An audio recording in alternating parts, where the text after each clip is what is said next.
All right, I think it's time we have a little chat about one of the best players in baseball who is also officially the best catcher in baseball, probably with the best nickname or one of your favorite nicknames ever to exist in the sport. And that is Cal Raleigh, also known as Big Dumper. He's having a tremendous year. It's a special year out of a catcher. It's something that we've never seen before. He's on pace to do things we've never seen before. It's a historic year. And if you're on the East Coast or maybe just don't pay attention to the Mariners, then you might not know like what kind of special year he's having. And I'm going to list off the numbers right now. Today is June 1st. He is hitting 264. He has 22 homers, which is tied with Shohei Ohtani for first in the majors. He's got a 3.3 B WAR. We are about a third of the way through the season. He's getting on base 382 clip, slugging 630, an OPS of 1011, OPS plus of 193. He is already on pace to have one of the best seasons of a catcher. And you know, he's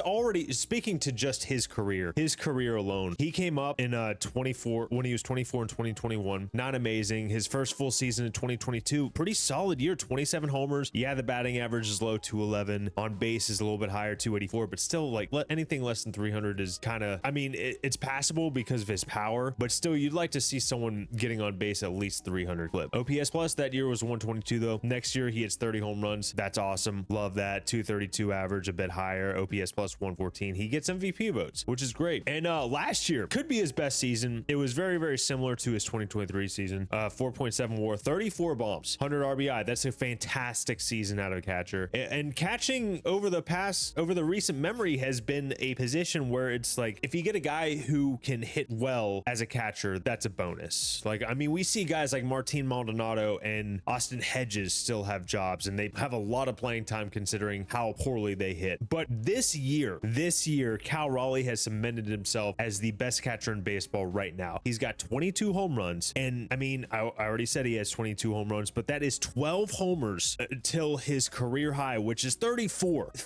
This is June 1st. He's on pace for just a shade below 60 homers for the season. And that would be the most for a catcher. The most home runs for a catcher was Salvador Perez in 2021 with 48 homers. He's already almost halfway there. It's June 1st. It's crazy what kind of a year he's having. And I just pulled up the numbers as far as wins above replacement goes. As far as B WAR, I looked at F WAR and B WAR. We'll go over both, but he's on pace to have about anywhere from a 9 to 10 wins above replacement season, assuming he stays healthy. The best season when it comes to B WAR is Mike Piazza at 8.7 B WAR. He went nuts that year. 40 home runs, 124 RBI, 362 batting average, 1070 OPS plus 185. Now, he doesn't play very good defense. Cal Raleigh, he plays very, very good defense. That's part of why his WAR is so large, especially when you look at him compared to a guy like Mike Piazza, who's, especially this season, when he's on pace to have a higher WAR season than him. It's like you look at a season where you see Mike Piazza slash 362, 431, 638 for a 1070 OPS. It's like, how is Cal Raleigh on that pace? It's because Cal Raleigh has a lot of defensive value on top of his offensive value. I mean, this is such a beautiful page to look at, not just the batting run value, 99 overall. I mean, look at the red. Expected batting average, it's right in line with what he's doing right now. Expected slug, it's a little bit lower than 630, but I mean, 98th percentile. Average exit velocity, is amazing. Barrel rate's insane. Hard hit, sweet spot, bat speed is incredible. He walks a ton, 95th percentile. And I know I was talking about how he brings defensive value as well. Look at this fielding run value, 84th percentile in fielding run value. You can see that just right here, where right below my face. And then you look at his catching metrics. He doesn't really have great pop time. He doesn't really catch people stealing, but he's an excellent framer, and he's excellent at blocking the ball in the dirt, which is why part of the reason he's got a great nickname is because the Big Dumper blocks everything. Yeah, he's not quick on the base pass, but my God, if you're hitting like this and you're framing like this and you're blocking the ball in the dirt like this, you're going to be a fantastic player. Mike Piazza, never known for his defensive value. Gary Carter, a little bit more.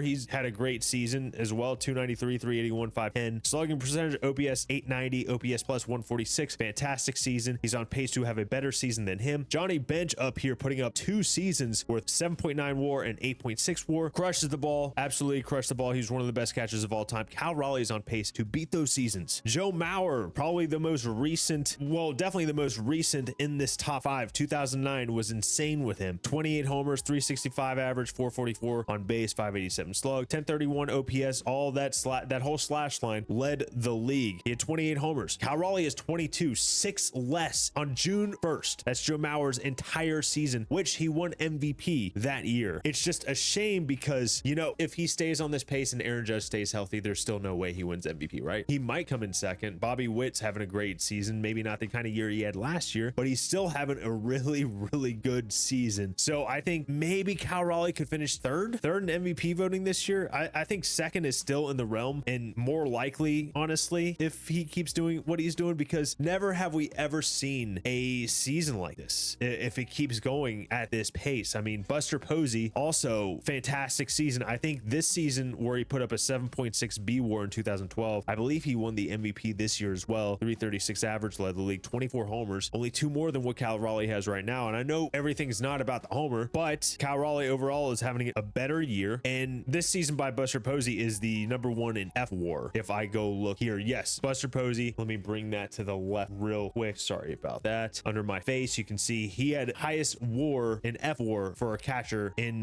history, 9.8. I think Cal Raleigh's is a bit higher for F WAR because they value defense quite a bit. Yes, he is 3.7 WAR. So if we're about a third of the way, just a shade above a third of the way through this season, 3.7 times 3, 11.1, I believe. Yes, I think that's right. Yo, tell me in the comments. I did not pull the phone calculator out. I did not do that. Let me know in the comments if I'm right, but a shade under 11.1 probably. So he's on pace right now for maybe like a 10.5, somewhere between 10 and 10.5, just to be conservative, F WAR, which would be the best of all time. And I'm just pointing this out because these are kind of seasons that I tend to maybe not appreciate while they're unfolding. You know, I wish I did. I wish I appreciated these kinds of seasons while they're unfolding, the same way that I wish I would have, you know, cherished the Shohei Ohtani season where he pitched like a maniac and he hit like a maniac at the same time. One of his MVP seasons, what's he got, like 8 of them now? But I really wish I would have cherished that while it was happening instead of looking back and being like, man, what a year. I'm a Braves fan, right? I wish I would have cherished 2023 a little bit more, especially considering how poorly their offense is playing right now, even with a bunch of the same names. 2023, they tied the all-time home run record for a team in a single season. And I wish I would have watched one more game, or I wish I would have cherished it a little bit more. I know it didn't work out for them in the playoffs that year, but my God, that regular season, Ronald Acuna Jr. going 40-70. I mean, now we don't really talk about it as much now that Shohei Ohtani went 50-50, but my God, I loved that season. I loved that regular season. I wish I would have cherished it more. And I just want people to know what kind of season Cal Raleigh's having, and we should be appreciating it while it's happening. I'm not saying that all of us aren't appreciating it, but we should take a second and just appreciate what he's doing right now, because who knows if he keeps pace. I think he certainly can.